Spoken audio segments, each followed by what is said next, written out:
Hey.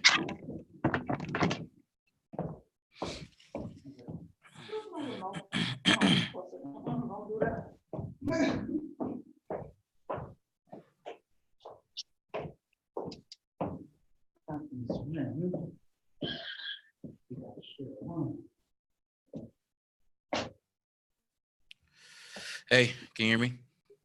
I can hear you fine. Hello. Hey, Devonna, how you doing? Well, How many people you got with you today? 4. Unfortunately, they're getting a ride from the halfway house, so they're like coming up the street. Okay. Oh, wait. Oh, Bob said, is your email working, Marcus? Nope. I just had Andrina test it. And I can send emails out. I just cannot get anything in. All right, can y'all see the screen as being shared? Yes.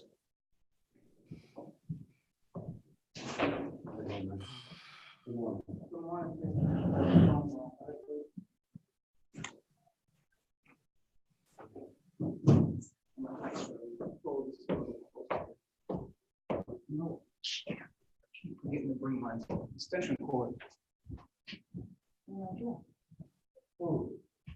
They're supposed to for mock interviews. Last call, I hope you made it back to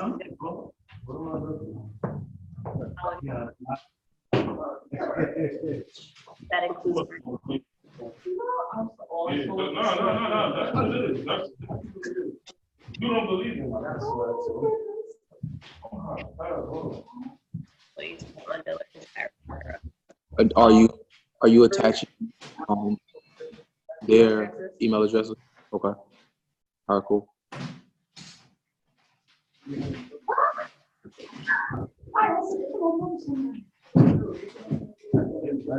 morning. Good morning. You put up a hand dinner now, only still got to wait and then you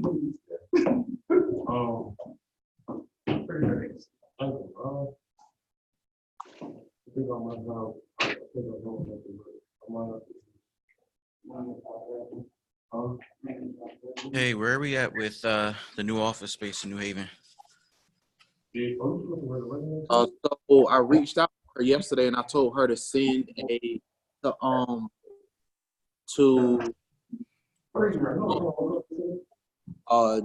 or two designated.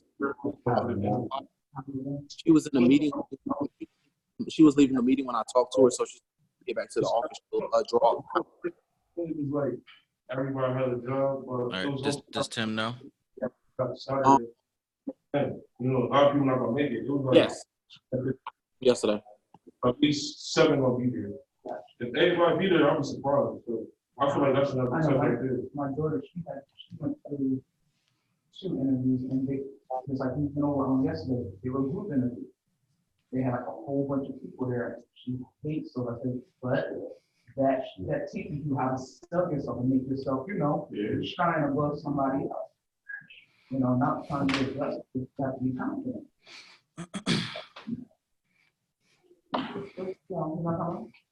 He should really? Yo, he slept all day. I know, because he got his head on things, like his mind. All right, we're ready, Dr. Clark.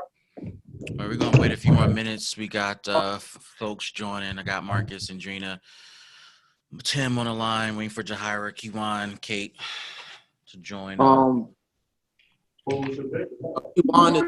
is the what's the name meeting? And which meeting? ISS goals and completion meeting with Billing Forge and then Jahira. I'm gonna pretend like I understood what you said, but okay. So what about Jahira? So they both are at the exact same meeting with Billings Forge. All right. And Kate, she'll join at some point, I guess. All right. All right, everybody. Can y'all hear me? Yeah. All right. Before I mute the lines, just want to get a quick feel for How's the training been for you guys so far? Yeah. I mean, for me, she's been helpful, so far, I learned a lot. She's actually helping me learn how to do certain things, that actually better my own life. Okay. It's helping me to think on my feet quickly. You shoot things at you from left field, and you say, oh man, you gotta be quick. Okay. Oh, I definitely learned a lot. How to be more versatile. How to do things a little bit differently than what I normally do. And I actually did learn something every day since I've been here. Okay. Cool. Anyone else? Well, I just have 3 today. One is sick. Okay. All right. So I'm going to mute the lines, and I'm going to jump into this presentation, and then hopefully you guys should hear me. Marcus, are you still there, Marcus? I am. All right. So give me a thumbs up if you can still hear me, because I'm about to mute the lines. Can you still hear me, Marcus? All right, great. All right. So I wanted to spend this time with you all just this morning.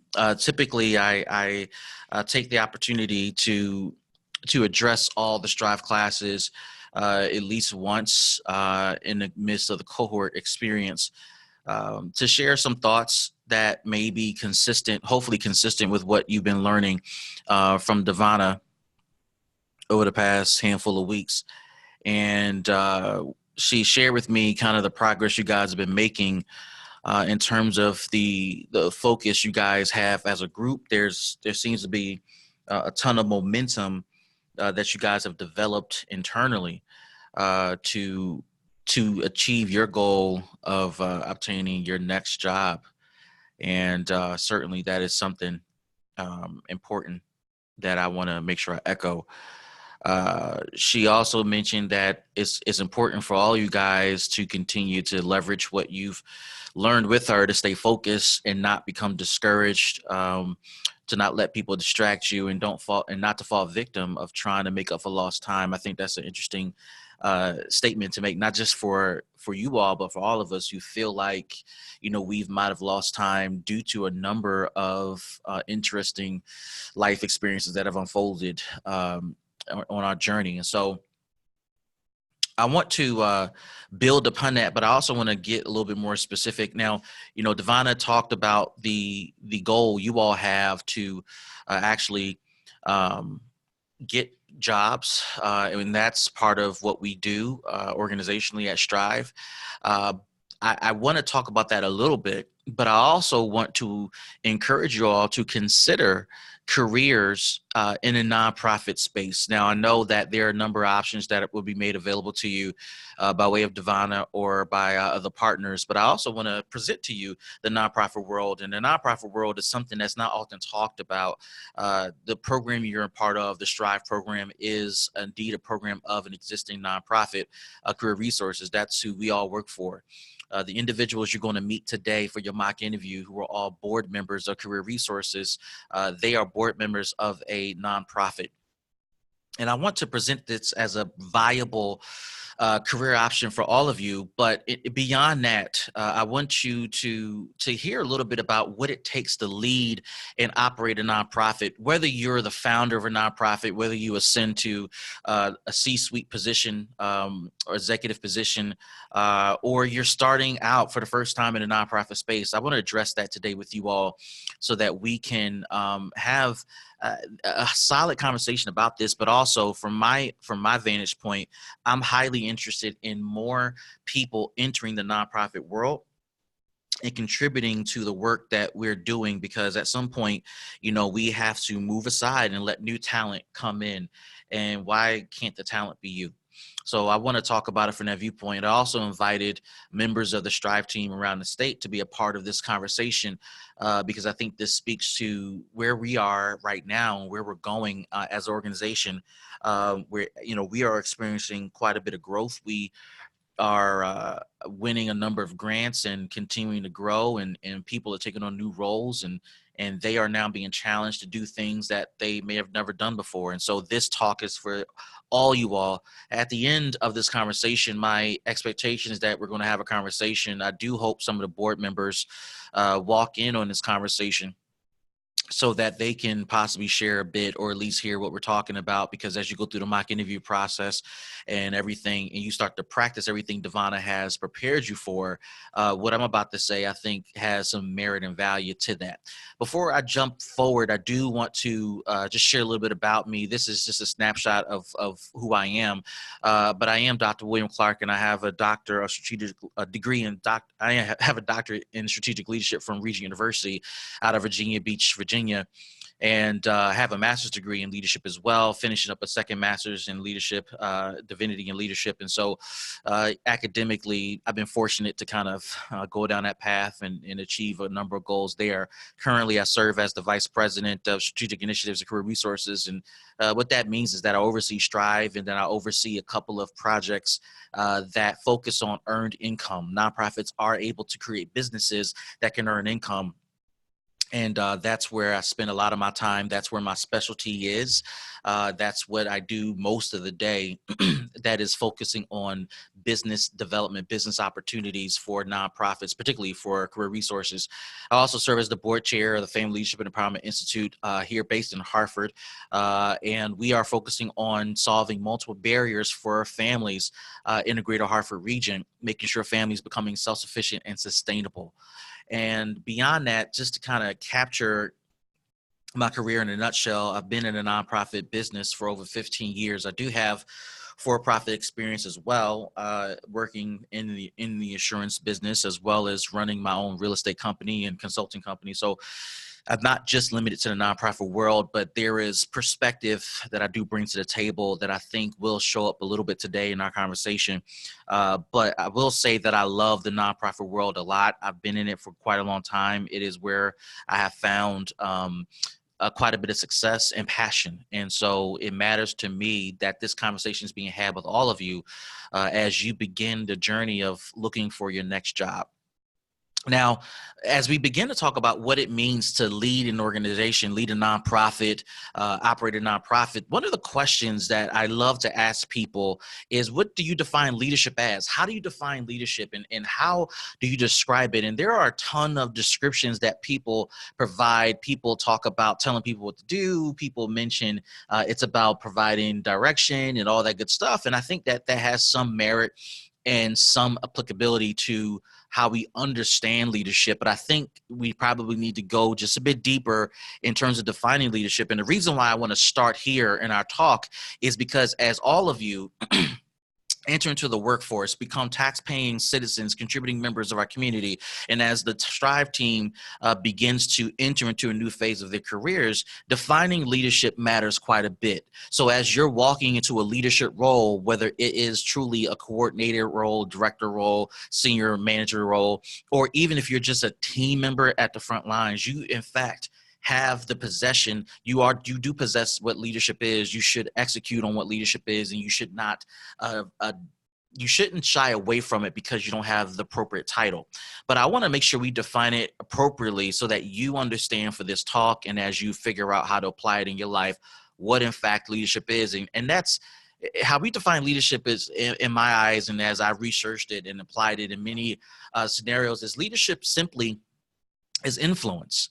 It is the ability to get outcomes and influence outcomes from people, from individuals, from yourself, from systems, from organizations, from structures. It is the idea that you can get something out of nothing, no matter the circumstance or no matter what's going on. And when you look at leadership from that perspective, I think it does address something for us, and that is leadership does not have anything to do with some of the traditional mechanisms we may think of. Leadership is not associated with bullying. Leadership is not associated with telling people what to do. Leadership is not associated with controlling people. I think those are things that people have observed as outputs of what certain leaders have done. And just because you're a leader in title and in position and in, salary, that does not make you a leader. It's interesting when you look at the dynamics of your own family, look at how you grew up, and look at who were the true leaders of your own family. If you're doing an assessment of your family, typically you'll notice that the leader of the family is someone who has no money, someone who doesn't make the most money, someone who doesn't have the highest career trajectory or doesn't have a lot of success to boast of. The leader in a family is typically someone who has none of that stuff, but can get stuff done and influence outcomes on behalf of the family. And when you think about that, when you think about that real life scenario, when you think about how that manifests in your life, there has to be a recognition that leadership cannot be associated with only people who are of rank or people who have a title. Leadership is about influence. And it's important for folks like me, and it should be important for folks like you, to ensure that leadership exists in every level of the organization, and that everybody in the organization has some sort of buy-in and ownership to how we define success and how we achieve success. But I do want to ask you a question, like, where and how do we wield influence, right? We can wield influence, which is the definition of leadership, in a number of ways. We can wield influence by being the one that points people and leads people to the right direction. We can be the one that sets the tone and we're out front, making sure there's headway for everyone who is following us. We can wield influence by being the puppeteer, if you will, the person who's pulling the strings, providing prescriptions for how people should perform or behave. This shows up in policies and procedures.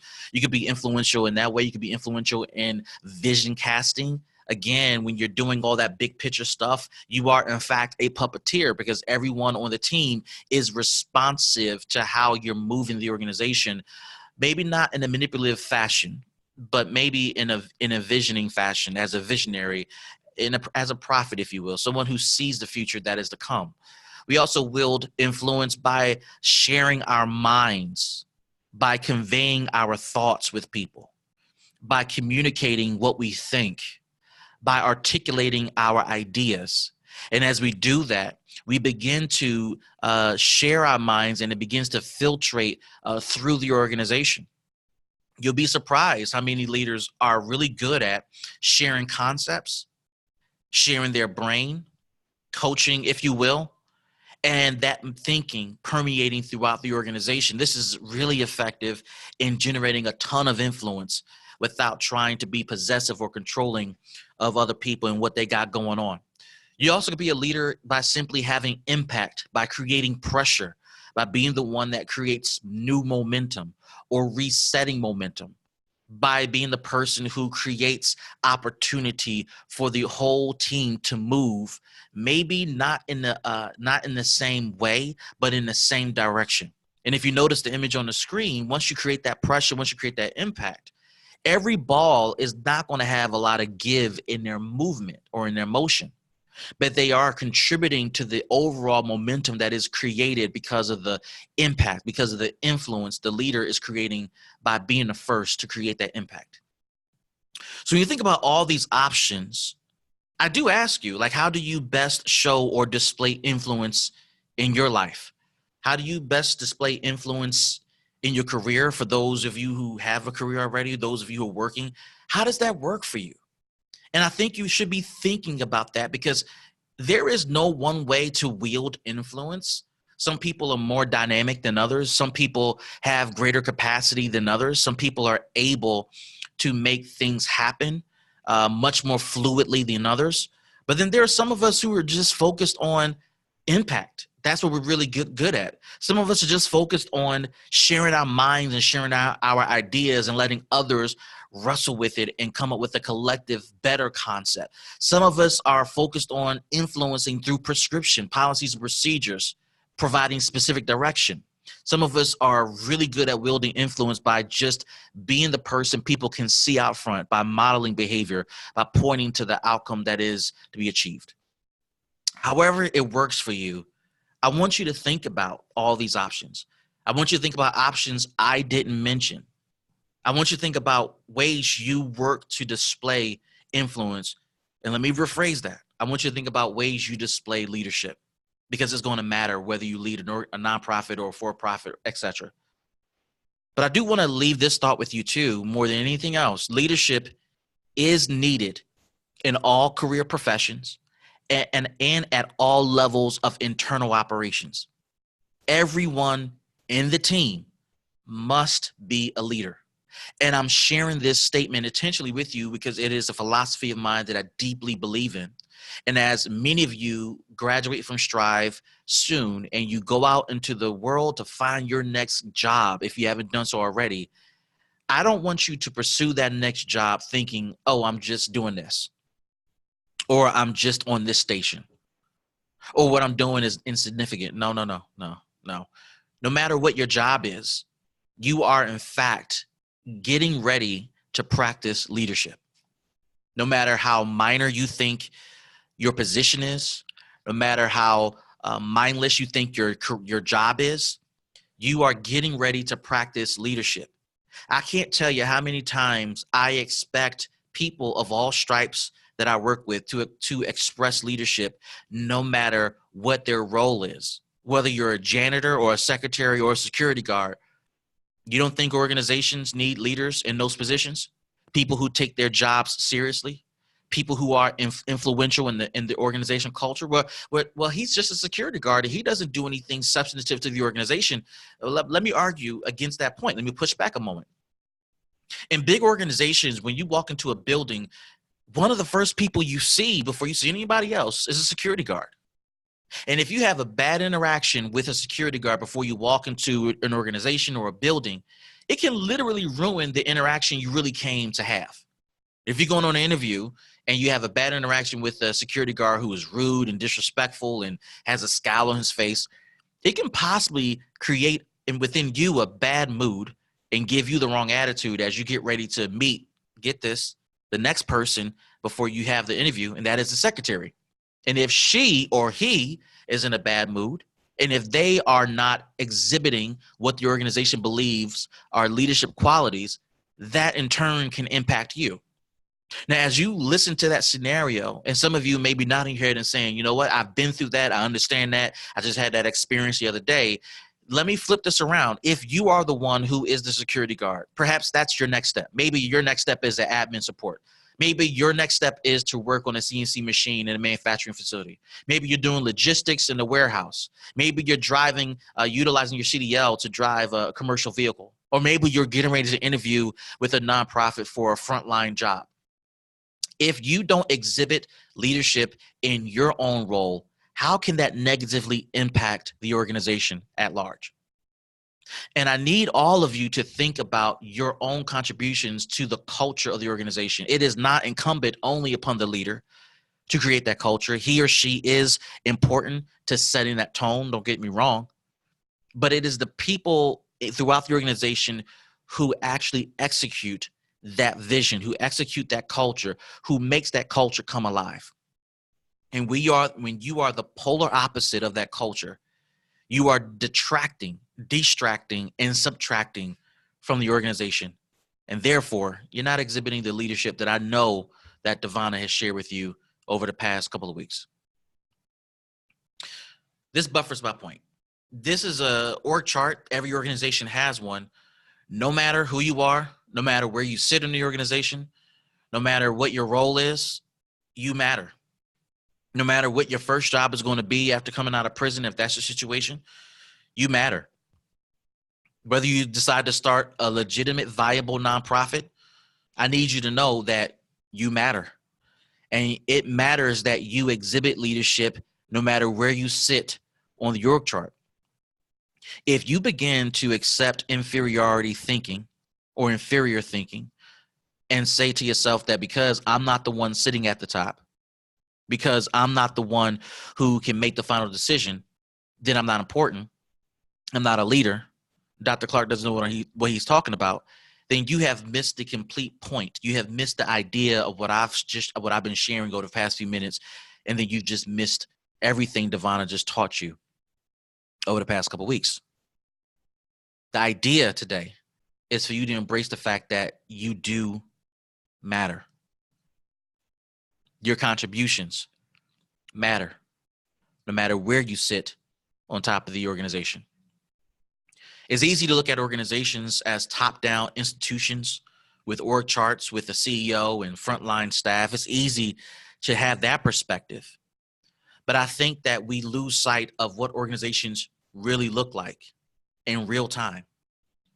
Organizations look like this image on the screen. They are spider webs of people that emanate from various strands within an organization. And when you think about the fact that, yes, you are part of a particular web string, a string in the web, you are part of the web. And if you fall short, and if you begin to lose sight of your ability to hold down your lane, your job, your contributions, then you lose the opportunity to, in fact, be a contributing member of a team, of a web, of an infrastructure.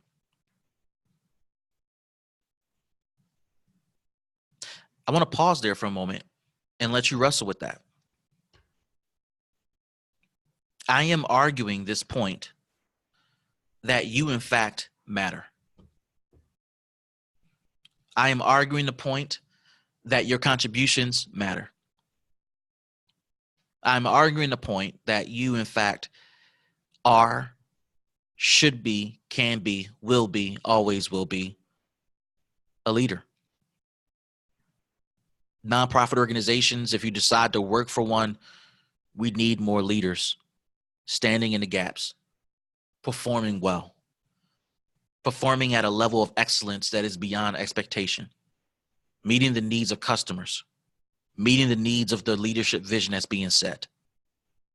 You are a part of an ecosystem. Even if you don't see it, even if you're on the outskirts of this system, it doesn't matter. You are still a part of the system. And what you're doing, no matter if you're out here, or if you're here, or if you're there, or if you're here, or if you're part of the inner circle, or if you are the center of the circle, it matters that you are part of the ecosystem. So as you embrace your role of a leader, the question you got to be asking yourself is, what am I supposed to do? Like, how do I model this? What if I'm not leading a team and I'm just leading myself? Here's something I want you to think about. All leaders are called to do a couple of things. The first thing a leader is called to do is to build commitment, a culture of commitment, no matter where they work. Even if you are the first person people see in an organization, no matter if you are the security guard or if you are the secretary or the admin, you are the first line of defense for many customers. In fact, Devana, while she has a title of coordinator of the program at Waterbury, she is in fact the first line of defense for Marcus and I. When you saw her presentation, she was that first line of defense. That means her interaction with you mattered, and it matters. Her presentation has to be influential, impactful. It has to resonate with you in order for you to say, you know what? I'm going to make a commitment to do this program because I see the outcomes I can generate from that. That's her job. She is that front line of defense. But leaders are responsible for being courageous and modeling this behavior, if you will. But being courageous, having focus, showing respect of themselves and the people that they care about and that work for them, and being open, being completely open to ideas, being open to concepts, being open to the what ifs and the particulars of what could be. That's the role of a leader. And notice I haven't yet mentioned in this particular presentation that a leader is responsible for telling people what to do. Notice I haven't mentioned at all that a leader is responsible for being in control and being possessive of everything or being a micromanager. Didn't even mention that. The role of a leader is to usher in this type of thinking. The next job of a leader is to build competency and to exhibit and practice competency in their role. It's cool that we have a culture of performance, and it's cool that we have people who want to do right and they have the heart for the job. But we got to pay the bills. We got to earn the money. We got to get the grant. We got to, make sure people have their bills paid, right? In order to do that, we got to be good at what we do. So it's not enough for you to take this class with Devonna and build the soft skills, which are critical to getting and keeping the job. You also got to be good at something. Everybody on the team, no matter who you are, top down, must be good at something, must be able to do something. And the leader, and I'm talking to everyone on this conference call, the leader must lead the way in showing competency, in exhibiting competency, in practicing competency. That means you got to constantly practice at what you do. You got to constantly work on what you're doing, no matter if it's on the clock, off the clock. What you do, what you're good at, should be consistent with your life every day. So in some cases, you maybe need to map out your competencies as an individual, maybe with your team. You should look at how your competencies impact your career and career trajectory. Maybe you should develop a training plan if you don't have the competencies that you want, or if you have competencies, you want to get better at it. Maybe you should develop a training plan. This is what leaders do. And it is my message to you that you ought to be working towards this, building towards this as you graduate Strive in the coming days. Now, to get to the point and bring this full circle, how do you lead and operate a nonprofit? And I think that's the question that I want to answer and leave with you today, because I do want to see some of you, if not all of you, consider a career in the nonprofit space, doing what Devonna does, being a case manager, being a recruiter, being someone who is interacting with clients, being someone who shows clients a different way. Many of you are in the process or have completed the journey of changing your life. And when you figured out how to change your life, then I'm pretty confident there are going to be other people coming behind you who are going to want to know the formula to successfully changing one's life. After dealing with what you dealt with, after being separated from your family, after struggling for so many years, when you figure it out, some people are going to ask you, Doc, how do I do that? And in fact, you can actually do this for a living working for a nonprofit. So how do you lead a nonprofit? How do you operate a nonprofit? Number one, it starts with leading yourself before you begin to attempt to lead others. You cannot influence a group of people. You cannot influence an entire organization. You cannot influence a culture.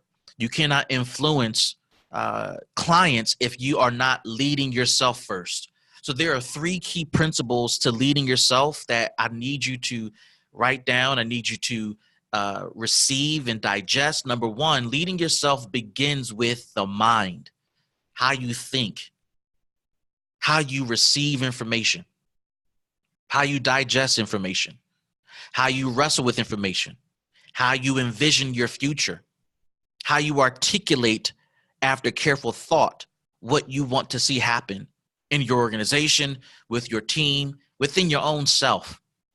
Before anything can shift or change or adjust, the self-leader says, I have to work on me first. So it begins with the mind. The second thing that has to happen if you're going to be an effective leader of yourself before you lead other people is actually executing whatever your mind has determined. Now, we can sit here all day, and I'm sure Devonna has done a number of exercises with you where you have spent time thinking and planning and plotting and envisioning a different future. You probably are pumped up and inspired after spending 2.5, 3 weeks with Devonna, and you think you can conquer the world. I actually believe that is true. I believe that all of our trainers have that capacity and have that effect. But at some point, when Strive graduation happens and it's over, you get the cake and you celebrate, you actually got to practice what Devonna taught you. And the actual practice and execution of what you've been envisioning in your mind is one of the hardest things to do. How do you convert mental energy into behavioral action or execution? It's hard, but I can give you one secret. And that one secret is it happens one step at a time. Don't feel like you got to accomplish everything Devonna said in one foul swoop. It's not going to happen. I guarantee you, you're going to be feeling good. You're going to get that job. And then within the next couple of weeks, the first couple of weeks of getting that job, there's going to be a coworker that says or done something that just gets on your nerves to no end. And when they pluck your nerve long enough, everything Devon has taught you is going to go right out the window. It takes time to change and evolve, but you can do it one step at a time. So we mentioned that to lead oneself, you got to first adjust your mindset. Then number two, you got to actually execute. The other thing I want to point out here before I go to the third point here is that no matter what execution looks like to you and for you, don't be upset. Don't try to copy what other people are doing. Don't try to create a pathway forward like everybody else. You are unique. You are different. You are special. And the way you execute may not look like everybody else's execution. So what? This is why Devonna wanted to make sure to drive home the point that leaving folks behind that mean you no good is a healthy process we all have to go through. People will criticize your airplane. They will criticize the tactics and strategies that you are using to get a different life. It doesn't matter what the vehicle looks like. As long as it's good and it's healthy and it's right, just execute one step at a time. And then lastly, I know I said execution can be hard, but I also find this to be hard for a lot of people too. And that is finding a connection point with the journey. Finding joy in the journey, finding peace in the journey, being happy with every successful step you take, whether it's big or small. There are people in your life that will not celebrate the fact that you're graduating strive. They will tell you that's insignificant, doesn't matter. And for you, as you navigate what it means to recapture life, recapture peace, recapture hope and joy, calmness, a future for you and your family, you're going to have to fight tooth and nail to remind yourself of why you started this journey in the first place. And when you remind yourself of that, then you also got to find happiness with the journey, enjoyment, excitement, satisfaction, peace with the journey. It may not look like everybody else's journey. People may laugh at you and talk about you and criticize you and snicker and all these things, right? It doesn't matter. As long as my plane can fly, I'm cool with that. As long as my plane can go the distance, I'm cool with that. As long as my plane can get me up in the air and off the ground and away from negativity, I'm cool with that. As long as my job keeps me out of trouble and keeps me focused and puts money in my pocket so I can take care of my responsibilities, I'm cool with that. And the more you become cool with the process, you'll begin to think about, well, if I was able to accomplish that, what else can I rework in my mind? What else can I envision as a future for myself and for my family so that I can create new opportunities of execution and begin that journey and that process of new growth, new levels of elevation, and finding connection points with that. All right. So the first step to leading a nonprofit organization is learning how to lead yourself before you lead others. The next step is developing successors, people who are going to step up next. I can tell you without a shadow of a doubt, leading a nonprofit by yourself is a no-go. Fake news is not real. You can't do it by yourself. You need a team. You need people who are going to have your back, who are going to help you execute the vision you have. And so in order for you to find successors and develop successors, You, my friend, you have to have a vision of the future. I mean, you got to see things that other people can't see, won't see, refuse to see. You got to see around the corner, up the street, around the block, and 5 years ahead of everybody else. What I spend time doing besides trying to create new businesses for CRI, trying to generate earned income for CRI, I also spend quite a bit of time envisioning what tomorrow looks like, what 6 months from now looks like, what 12 months from now looks like. What does 2 years from now look like for CRI, for Strive? What does 5 years from now look like for Strive? And as I begin to envision the future, then the other part of my job is to actually begin to lay in the foundation for that future to manifest. And this can be tricky because I got to do all that while not disrupting the current work the team is working on, without disrupting their flow. So it becomes a difficult balance of maintaining the right now and building towards the future. And one of the most enjoyable moments that I get to have in my role is when everybody else gets to catch up with the vision I had 3 years ago.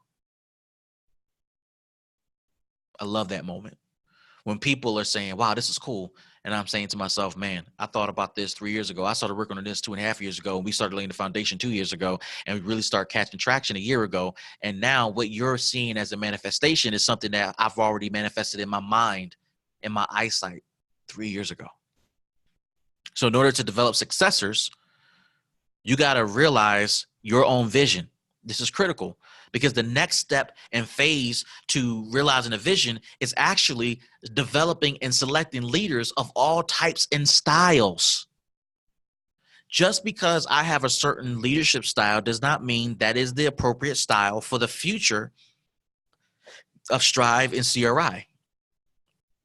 The future may require different style types, different approaches to accommodate an evolving future of this organization.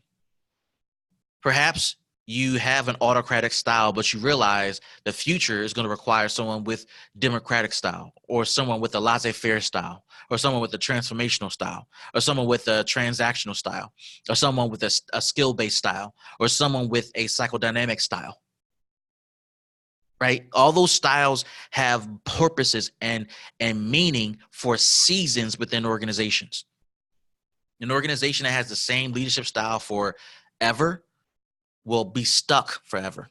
And so as you are leading a nonprofit, and perhaps you're listening to me and saying, Doc, this is cool, but I want to lead a for-profit organization, or I want to build my own business. These principles are still the same. You want to survive and thrive. You want to grow. You got to find the next level of successors, people who are going to step up and who are going to lead the next phase of growth. And you got to embrace the fact that as you envision the future, you're going to need different leadership styles to fill in the gaps.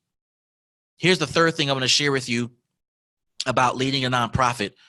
This is important to all of us on this call who are currently working in this space. We got to know our customer. We got to know who we dealing with. Who are we recruiting? What are we focused on? That means knowing the demographic of our clientele. How old are they? What's their gender? What's their income? What's their education? What's their family structure and life cycle? Do they have a faith system? And what's their socioeconomic status? I can tell you right now, Devonna could run a report and she can tell you exactly who she has served over the past 2.5 years. She can tell you average age, average gender, average income, average education level, family structure. We don't capture religion, but socioeconomic status. She can run that report, and she probably can tell you off the top of her head who her customer is. When she walks into the next place where she recruits, she knows exactly who her message is designed for. Now, that doesn't mean she doesn't capture new people along the journey. It doesn't mean that other people that don't fit the typical customer mold don't come to Strive, but she knows her bread and butter. At a statewide level, Marcus knows those same answers. Tim is developing that knowledge right now as we speak. And Drina's going through a closeout phase and is probably learning quite a bit about the demographics of the people that she never met before, but that came through the program. Same thing with Kiwan and Jahira. Same thing with Kate. That's for all of us. Knowing your customer means a lot because then it tells you who you're actually working for and who you're serving. And in order to know your customer, you're going to have to think like your customer. The reason why we track demographic data, if you're leading a nonprofit or if you're going to open up a for-profit or if you're going to open up a t-shirt business or whatever the case may be, you need to know your customer so that you can market to them, so you can sell to them, so you can position your product to them. You may not think of the nonprofit world as a product that's being positioned, but in fact, Devonna is engaged in marketing and in sales and product development, product delivery, customer service, fill in the blank. I don't know. She manages a whole shop. She manages a whole operation. She pays rent. She has bills to pay. She has payroll to meet. All of that stuff goes into running a nonprofit, even the one you guys are a part of right now in Waterbury. It's like running a regular business. But if she doesn't know anything about her customers, then she can't think like her customers. If she doesn't know the type of person that's walking in the door, how will she know how to position what she's selling for their benefit? It's impossible. And so just because you're working for a nonprofit, it does not mean you don't need to know that information. On the contrary, you must know this information. You must memorize this information. You must master this information. Next, you got to make sure your customer is satisfied. Like, how do you know that you're doing a good job? How do you know what you're selling is working? How do you know what you have to offer is of value, is of meaning, has purpose, has the ability to contribute impactful results for your customer? Man, I mean, if you don't know your customer and what makes them happy or angry with your product, you will be out of business, even for a nonprofit. No matter how good your heart is, no matter how much you care, no matter how much you believe in what you're doing, if you don't know the satisfaction level of your customer, you're going to struggle. So here's the wrap up here. You want to lead a nonprofit? You want to lead an organization? You want to become a manager, a supervisor, or whatever your next level is? These are the three principles. This is the formula. Lead yourself first. Don't be insecure about other leaders coming up behind you. Develop the next leaders up behind you, the next man up. Have that mentality. And know your customer. All of that matters to your success. All of that will always matter to your success. And I believe that if you couple what I share with you today with what you've learned from Devonna and coming back to Devonna to get ongoing coaching, she should have given you a phone number that you can call and or text. She will respond. If you take advantage of that, I believe all of you have a huge opportunity to not only work in the nonprofit business, which I encourage you to do, but all of you will have a huge opportunity to take advantage of career pathways that are lying ahead for you and waiting for you to come and grab. So with that being said, I'm going to unmute the line. I'm going to open up for a discussion for Devonna's class, as well as the Strive team who is listening in. I appreciate all of you sharing, listening, and engaging. And I'm going to unmute the lines now and open up for discussion.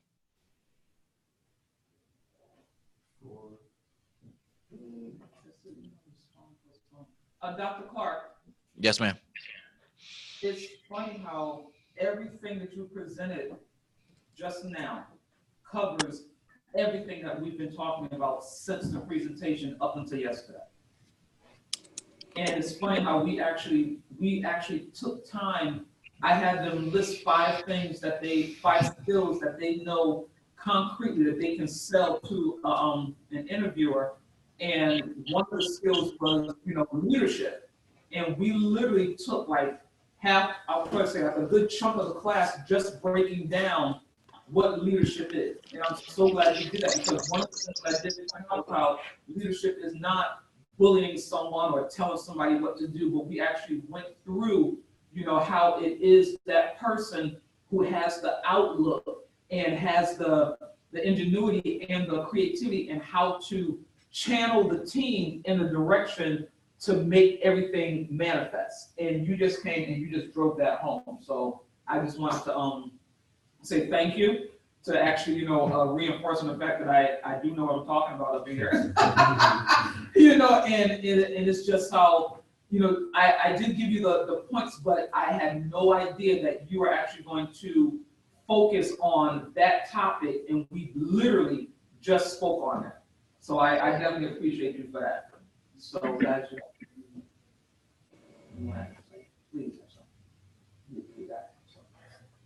please.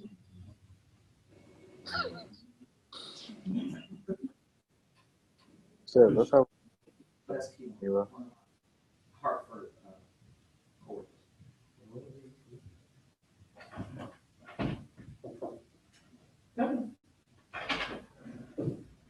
Hi, how are you? I'm Patrick. And you are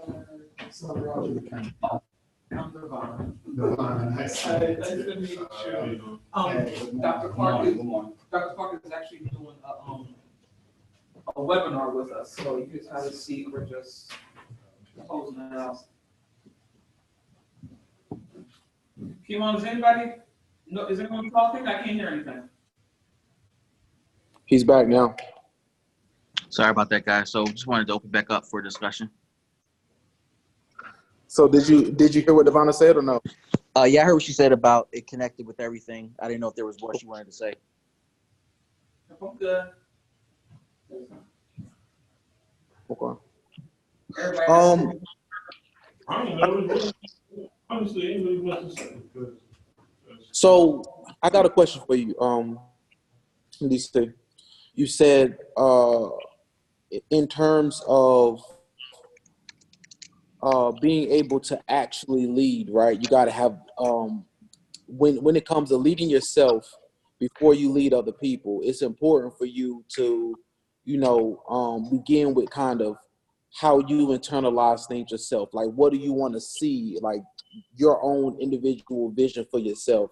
If you've never done that before, how do you work towards finding your vision or finding what your future holds or what you want to create? If you've never kind of walked down that path, what are some of the practices that people can begin to develop to start to iron out that vision or start to work through it?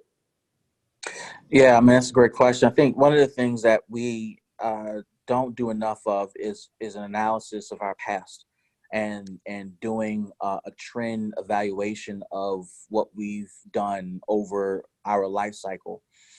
If you look at what you've gravitated to from your earliest years as a child up to an adult, you'll notice a whole lot of trends in your life that are very similar in terms of what you like, what you don't like, what you like to do, what you like to experience, how you like to get things done.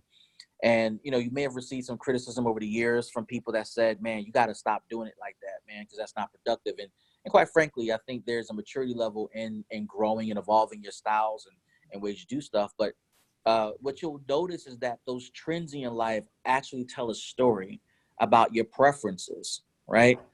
Growing up, man, I used to, I know I'm not alone with this, right? Where the first day of school, I was that kid that was excited for the first day of school, and I would get so hyped, ready for the first day of school. I would lay out my outfits first day of school. So I know I'm not alone with that.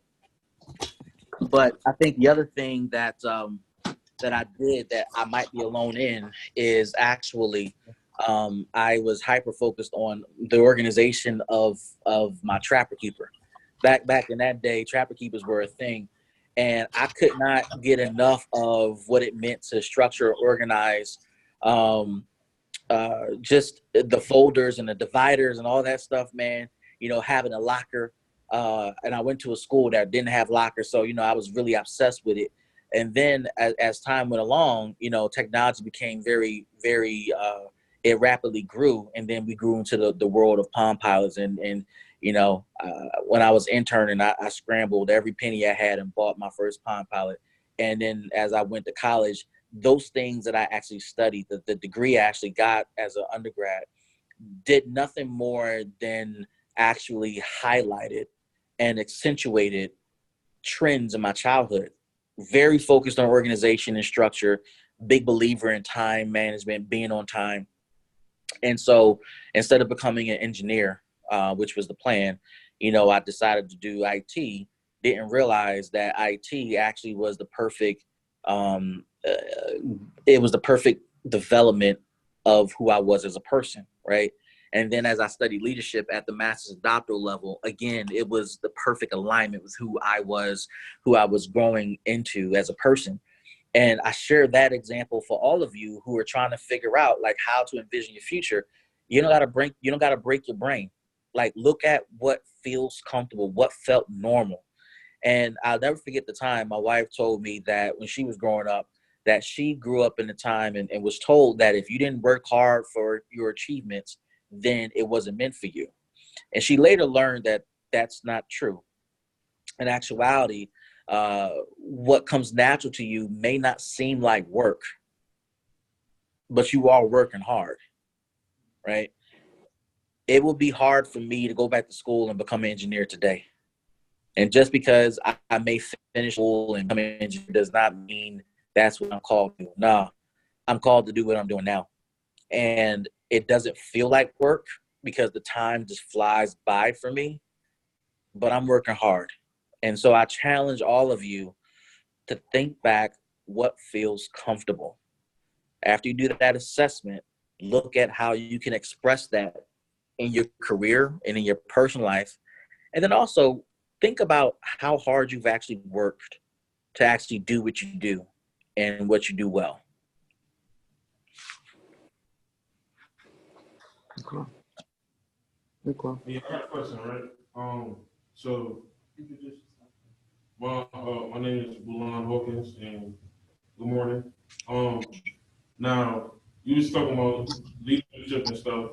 So what I want to know is like, because I do consider myself a leader, but sometimes I could have a negative effect on people sometimes, and I really don't want that. But coming from like due to a violent background, wherever it come from, but I want to know what's the best way possible to have a positive influence on other people so that I can show them a better way also in the process of doing something better for myself. Yeah, man, that's a great question. I think that a lot of people should ask that question more. It goes back to what I shared earlier, and that is leading yourself first. Before you can lead other people, you got to lead yourself first. And you got to make sure that you are leading yourself to get on the right path, whatever that right path is, however you define it. It is hard to tell people how they should change their life when you never tried it before. It's hard to tell people how to get over a barrier if you've never gotten over yours before. It's hard to tell people how to start a business if you never actually built one before. There are a lot of things I don't like. One of the things I don't like is ignorant people, people who don't know what they're talking about, people who've never did or tried what I'm working on, people who've never put themselves out there, put themselves at risk to do what I'm working on. And those are the same people that have a lot to say and have nothing to say at all at the same time. As it relates to you, my friend, as you're trying to change the type of influence you're peddling, it begins with, again, self-leadership, how you address this up here in your mind and how you begin to practice those things. And I don't know how much Devonna has how much she's gotten into that.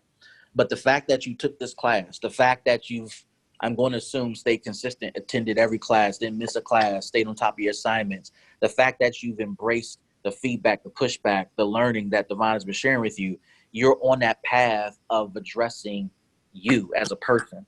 And when you begin to take it personal that I am going to do this without having a coach in my ear, you'll be thoroughly surprised, number one, at what content you're able to share with people because they'll come from an authentic place because you've lived it. Number two, you will be surprised at how many people in your family, people in your community, friends that you hang around with are looking at you.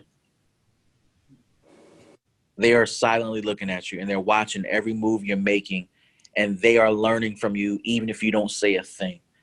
I challenge you to stay focused on the path that you have before you begin telling other people how and what and start to utilize your influence. Mm. A little more clarity. Does that give you a little more clarity? Yeah.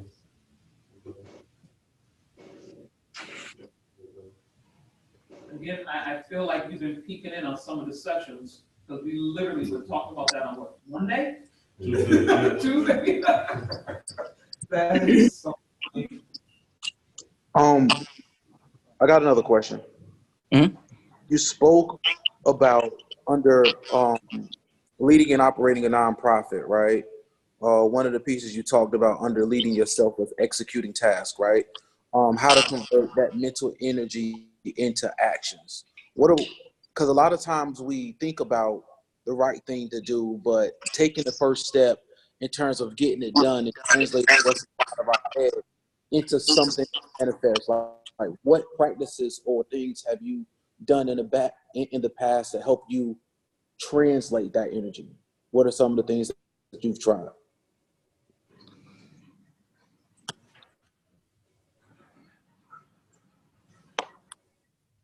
So there are a couple of things I'll share with you. I'm just pulling up my book here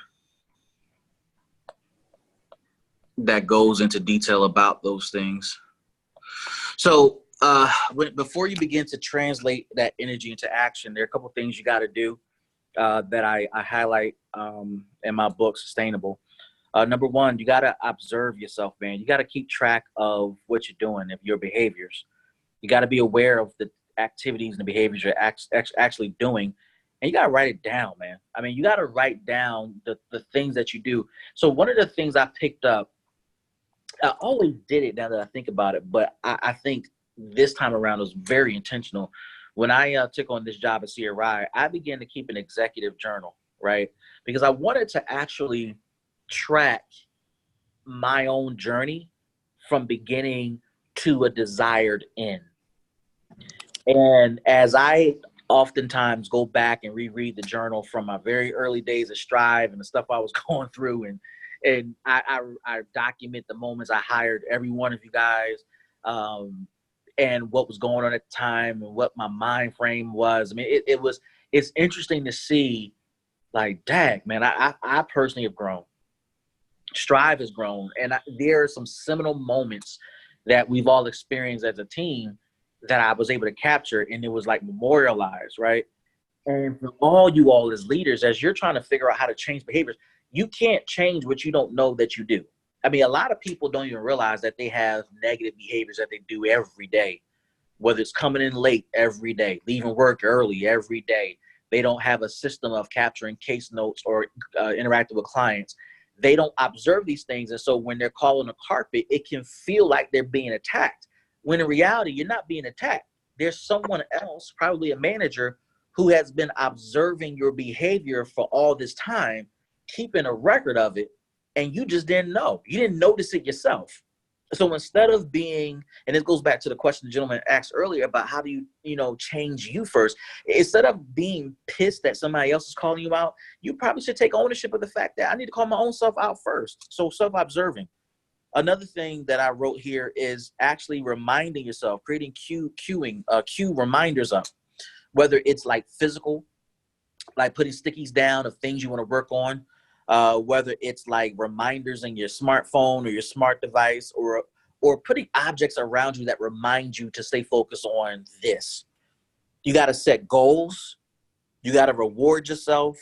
You got to hold yourself accountable, punish yourself. And then one of my favorites, you got to practice, man. Practice every day. Like if you have a bad habit of getting to work late every day, that is a personal issue. And I'm willing to bet you're late to everything, not just work. Now, I'm a pastor, and if y'all were in my church right now, I'll be telling you, touch your neighbor and tell your neighbor that's the truth, right? It's the gospel truth, man, because if you're doing it in one area, you're doing it in every area. If you cut corners at work, you cut corners everywhere, right? And so you got to, if you want to change something, you got to practice that change, not just for work's sake, but practice that stuff in your personal life at home. This is how you work beyond the normal work hours. This is when your career becomes personal. This is when your lifestyle becomes more intentional. And then after you begin to do those things, those are the behaviors you begin to put into practice, Marcus, as you start to think about, all right, I have this vision of myself. Now I got to start doing these little things and doing it over and over and over again. And then mentally, you want to make sure you have a solid belief system.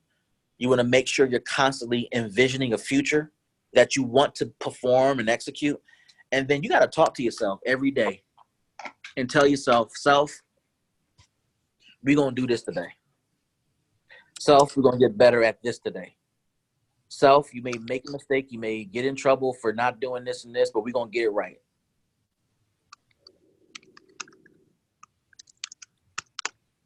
Okay.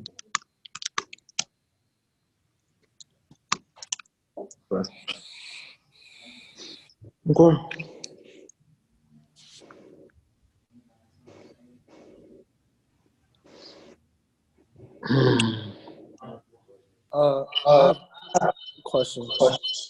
Hey, Kiwan, mute your, yeah, there you go. You got to disconnect the audio altogether. So one of you guys got to do it.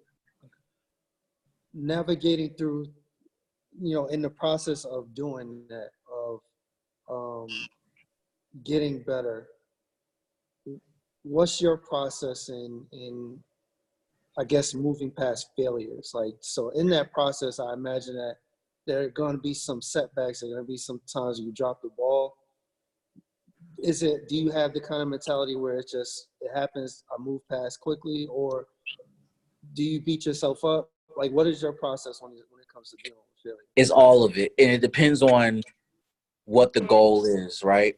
Mm-hmm. So my podcasts right now are focused on finishing the year strong. Mm-hmm. And I'm coaching people to think about the mistakes and failures you made as signs and signals that have pointed you where you actually need to be. Mm-hmm. There were a number of goals that I set this year, and they were broad and long, right?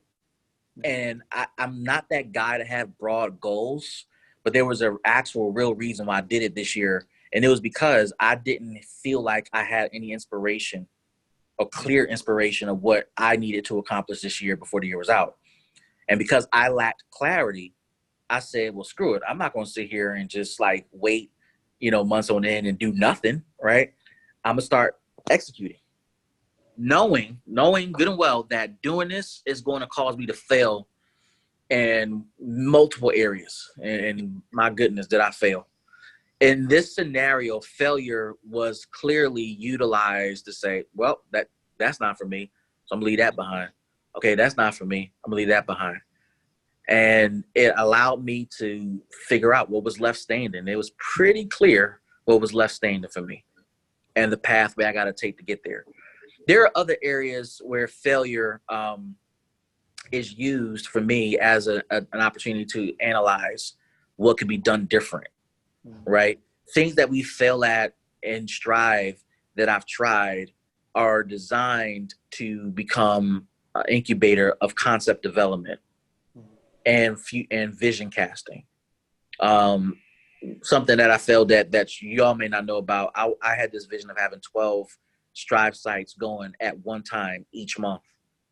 Clearly, we're not there, right? So the failure is not meant to toss away the idea, even though we may never get there. But the failure taught me, okay, that might be a stretch. We need to hire more people. We need to definitely do something about moving into newer cities.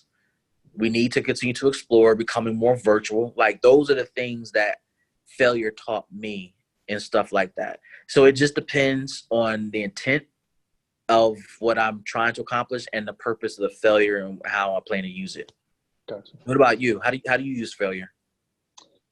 For me, I have a tendency to, I know I'm not perfect. I never ever think that, but I beat myself up a lot when I fail at something, or if I make a mistake at something. And I don't dwell on it, but At the same time, it's always in the back of my mind. So even though I'm moving forward, I still have that like that thing that's on my shoulders. You know what I mean? Like, I hate doing that. I hate when I drop the ball or something. Even though I know, you're gonna make mistakes. We all make mistakes, but it depends on what the degree of the mistake is or the failure is. So, my thing is that like being able to brush it off and keep moving forward, and letting it go. Like, so what I do is most of the time I go over what steps I took in the process, what led to the failure, and then I go, all right, so this is where I figure out where it is I messed up, and then from there it's a process of, all right, how can I fix it? Is it fixable? Giving myself a time period to fix it, so not letting it linger, and then doing the necessary steps. But the biggest thing for me is like forgiving myself for that, getting past that. Yeah, man, I'm dealing with something right now. I'm trying to forgive myself for that mistake, and every day I have to remind myself, nah. I got to remind myself that was a mistake. It was a failure, and there has to be progress that has to be made at this point. Like, I can't sit and dwell on it because it happened like a long time ago. And these are things that for the folks in Waterbury, like you all are not the only ones who have those type of thoughts. These thoughts creep up professionally, personally, mentally, emotionally, and you're constantly reminding yourself, like, man, why did I do that? And you're thinking about something that happened years ago. I mean, Right. There is a point we all have to come to finally move on. I'm not going to lie to you and act like it happens overnight. I'm not going to act like, just snap your fingers and here it is. No, I mean, it's not like that. I think there are those things that you do professionally, personally, etc., that cause you to think deeply. You know what? That was bad. That was definitely a mistake. And those things that make you think deeply actually become ingrained in your spirit in terms of things you just will never do ever again. And it becomes a moral compass going forward, which almost feels and sounds healthy that we struggle with those things before finally letting go and moving forward. Right. I mean, what y'all think in Waterbury about that statement Kiwan made? Y'all relate to that? Yeah, well, I was gonna say something about that. My name is Kelvin Manning. What's up, Kelvin? How you doing, man? Like me, for example, I just finished doing 10 years. Before that, I did some more time, but that's besides the point. How can I change my way of habits I've been doing this for so long, and here, in this program, I've been only like 2 weeks and a half. About how can I change my way of habits so fast? Like it's not that easy. Like that's real, and I'm gonna actually invite Andrina and Kiwan and Marcus to chime in here to talk about that, because I think that's a real question and a real thing we all deal with. So I'll let the team chime in here. So I just want to be clear on what you're saying. Are you saying how do you how do I change my own habits so quickly? Like I mean, I know you're trying to like look within myself and have self-confidence to do this, to do that, but I haven't been doing this never actually. And right. now I'm pushed in to do this, and I have no actual skills. Right. In terms of like breaking bad habits, one thing my mom used to always tell me, like, your habits don't develop overnight. They develop over time. So if you're gonna change those bad habits, the same amount of time it took, or maybe not the same amount of time, but it's gonna take time to change those habits the same way it took time to build them up. But the first step is always acknowledging that they are in fact bad habits. So being self-aware is number one, like understanding that, hey, these are behaviors that I need to change.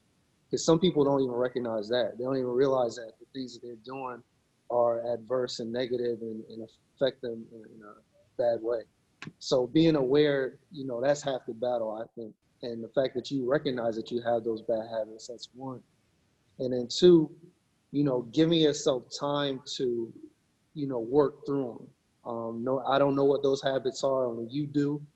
And, prioritizing the one that's the worst of them all. So if you have 3 bad habits, what's the worst of the 3? And knocking that one out first. And really figuring out why it is you do what you do, why you do that, why you make that mistake, why you repeatedly do it, understanding what the root of it is. And if you can diagnose that, I think that helps you alleviate the problem and change that behavior. So understanding why you do it. And I think that's the hard part, figuring out why did I do it? I was watching this documentary maybe a year ago, and they were interviewing inmates. And they were talking to this guy who was serving life for murder. And they were talking to him about his childhood and what was his environment, what was his circumstances that led him to that. And he talked about growing up in a bad household, volatile environment. And he said that when he committed the murder, he said the first thing he said to himself after he shot the guy, he asked himself a question: why did I do that? He said he was running away. He ducked in an alley, and he said he sat down on the ground and was like, why did I just do that? Like, he couldn't even figure out why he did it. And he said in prison was when he had no choice but to face those demons, so to speak.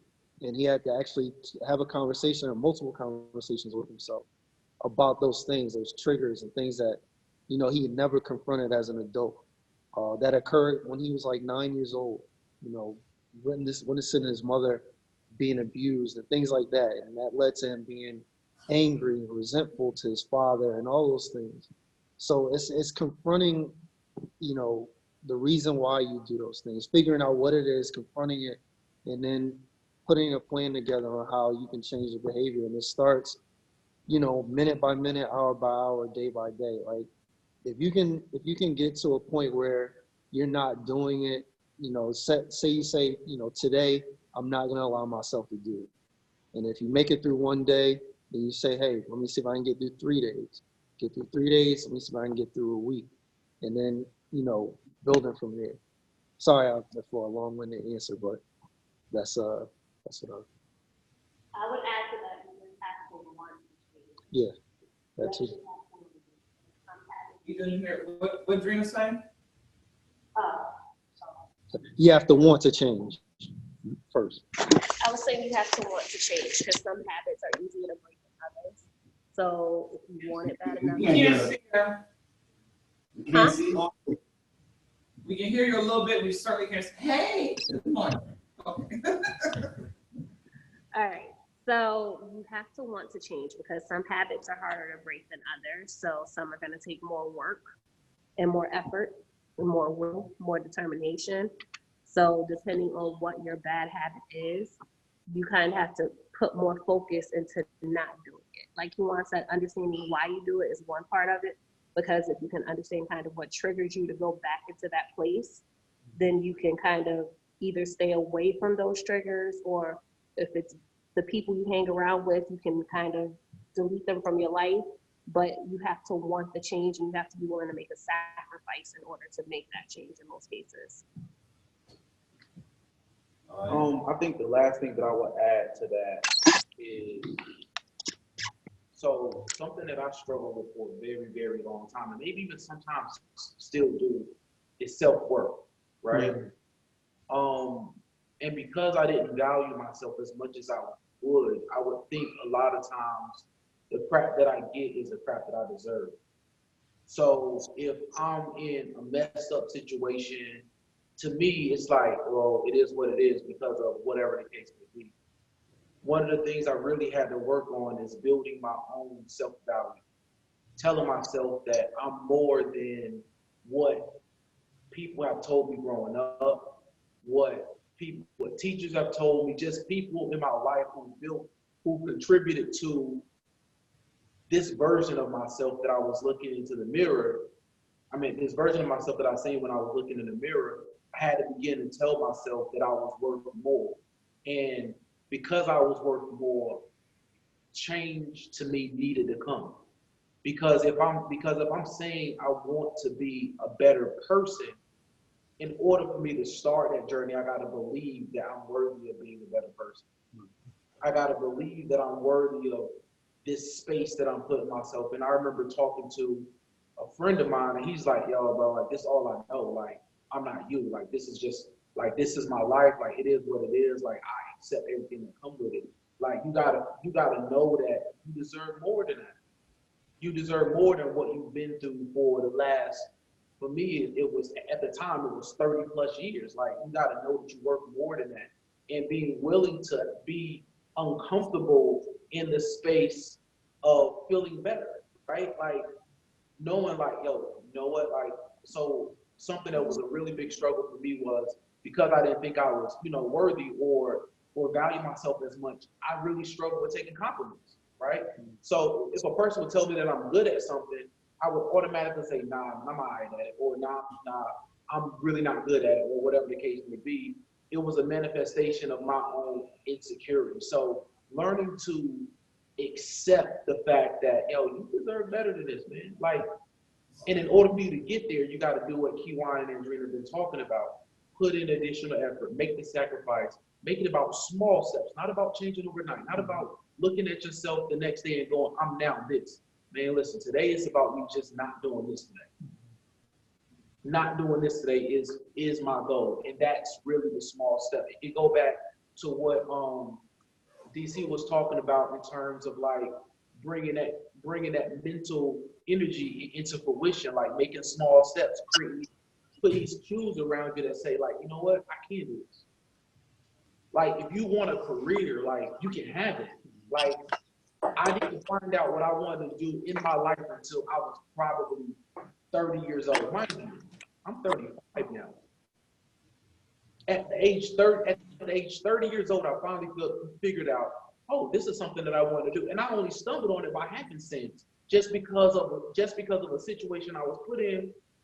And I talked to y'all about my story, but just because I was introduced to the nonprofit space. I think about if I would have stayed in the marketing, I never would have felt as much joy and happiness behind my work because it's something that I truly believe in. But that change only came just because I was around the right people at the right time. So it taught me to surround myself with people that are quote unquote better than me.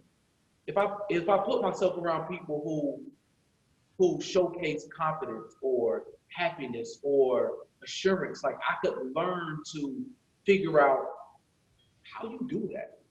So if you want to change, one of the first things, man, change your surroundings. If you can't change your surroundings in terms of where you live, then change the people you hang around. If you can't change the people, the surroundings of where you live, or the people you hang around, then change the message itself. If it's your music, if it's your mantras or whatever it is, like a change has to happen internally before you see like the manifestation of it. So it's uncomfortable, man, and it's hard. It's really hard. If it was easy, everybody would be out here doing it.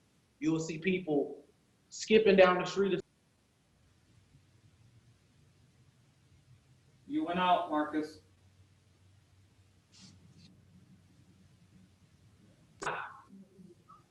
Can't hear. Well, I don't know what part you guys missed out on. I hope that Skipping down the street. Okay. Well, no. So I was just saying that know that it's not going to be easy, man. If it was easy, everybody would be doing it. But welcome the challenge. Welcome the challenge of being better, of being more, of being greater than what you were in the past. All right, we have one of our board members here, Mr. Roger McKenzie. He wanted to add to the conversation. Hey, Roger. Hey, how you doing? So Good. I came here this morning, preparing to conduct some mock interviews, and I love the conversation, the discussion, and it just sort of reminded me of a bunch of things. couple of points. Change. You know, somebody said change is inevitable, but growth is optional. Okay? Things is going to change all the time. We get older, we get gray, some of us lose our hair, you know, but growth is optional, right? And the other thing is, I think Marcus said it about changing the people you hang out with.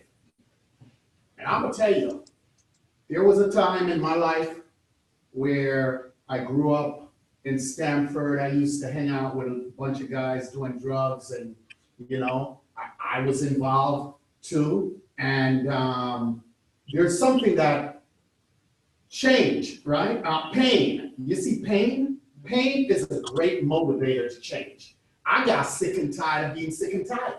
You know what I mean? I got into a lot of trouble, and I had to. Someone said one time, any business that don't take inventory of itself will eventually go bankrupt, just like people. At some point, you got to sit down and say, all right, what is selling? What is good? What I got to double up on? What's not selling? What I got to discontinue? You understand? And it's the same thing with people. So to the point, awareness is half the battle, you know? And there are a lot of self-help books out there and stuff like that, and all of them talk about holding the mirror up to ourselves, taking a moral inventory, you know? Looking at ourselves. And you know what? Association. Put yourself around positive people. You know what I mean? I had to stop hanging around with all them drug dealers and people who weren't about anything, you know? And then negativity breeds negativity. And conversely, when you're around positive people, it rubs off, you know? So I think it begins with, you know, changing your surrounding, changing the people who you choose to be around, you know? That's the 2 cents I have to share, but this is a great discussion, and I'm glad I came in to be a part of it. I just want to chime in. We've been talking about embracing the process, you know, and everything, you know, with the taking assessment and applying it, everything is a process. And we have to make a conscious decision to welcome that process, make a conscious decision to be okay with being uncomfortable. Because that is when a lot of the change is going to happen. When stuff starts feeling uncomfortable, you start being stretched, you start being squeezed, you're going to have to eliminate people that you're used to being connected to. You're going to have to actually make a conscious decision not to think a certain way, because it starts here. It starts here. Yes, life and death is in the tongue, but guess what? The thought is first. You think it before you speak it. You think it before you do it. So once you start thinking differently, you're going to start moving differently. You're going to start being attracted to different things that are what going to help you grow and not deplete you. But again, it's a process. The same way you got yourself jacked up was a process. The same way fixing yourself is a process. You take those attributes, you take that strength, you take that motivation, take that determination that you had when you were doing your dirt. Now you bring it over to the other side. Like I said, you weren't afraid to get your hands dirty to do the wrong thing. Don't be afraid to get dirty doing the right thing. A farmer has to get dirty in order to what? Bring forth a crop and a harvest. You want a good crop and a good harvest, because guess what? You're used to having BS. So now it's time for the treasures to start coming in. And again, it's a process. It's not going to happen overnight. The fact that you not only signed up for the workshop, but you came every day, you participated, you did the assignments, and you did it effectively. You did it with motivation. You did it with the thought in mind that when I do this, I'm going to get a result, not just a pat on the back, but I'm going to get a result, because guess what? I'm going to start applying what we have been discussing in class. You've already started the process of making changes from your bad habits just by showing up. just by showing up, and any other time, you would have been sitting back, laying back, doing the same thing that the other guys are doing at the house, which is nothing. So you've already started the process. Now you have to continue the process. You know, if there's one of the things I was thinking that helped me tremendously was there's a thing called positive affirmation, right? I had low self-esteem, you know what I'm saying? And it all stems in the brain. You're thinking, stinking thinking, right? And I felt like I wasn't good, you know, I ain't grew up with no daddy, you know, I didn't have, but, you know, somebody reminded me, God don't make junk. And let me tell you something, positive affirmation. There was a time, and I still do it sometimes, stand up in front of the mirror and say, I'm a good person. I'm going to be, you know, I'm a good man.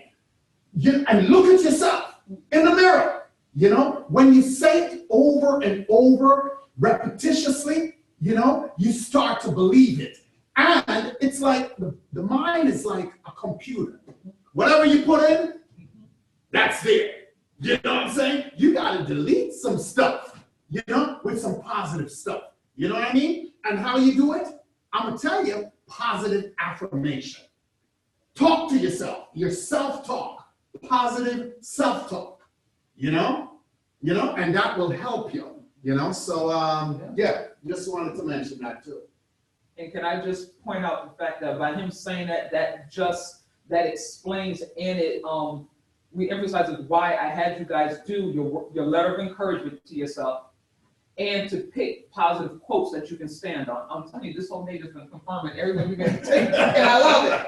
Y'all about to make me cry. My staff know I'm a marshmallow when it comes to stuff like this because I love to see when everything comes together. And I love to see when you guys are actually applying it. And like I said, it's not about success. It's about progress. Right. It's about progress. It's about growth. It's about not just assessing, but acknowledging your worth. We already know you already know where you messed up at. Okay, that's fine and good. Acknowledge it, accept it, let's move on. But now acknowledging your worth and standing on it and letting it push you. That's where we're at right now. Like I said, success will come as long as you continue to what? Progress. Y'all gonna give me help. Dr. Clark, Marcus, y'all still there? Yep. Okay.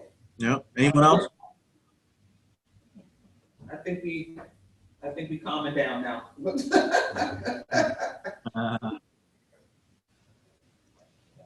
Anyone else have anything else to share or thoughts from the presentation from before? No. Anyone have questions about working in a nonprofit space that you're curious about?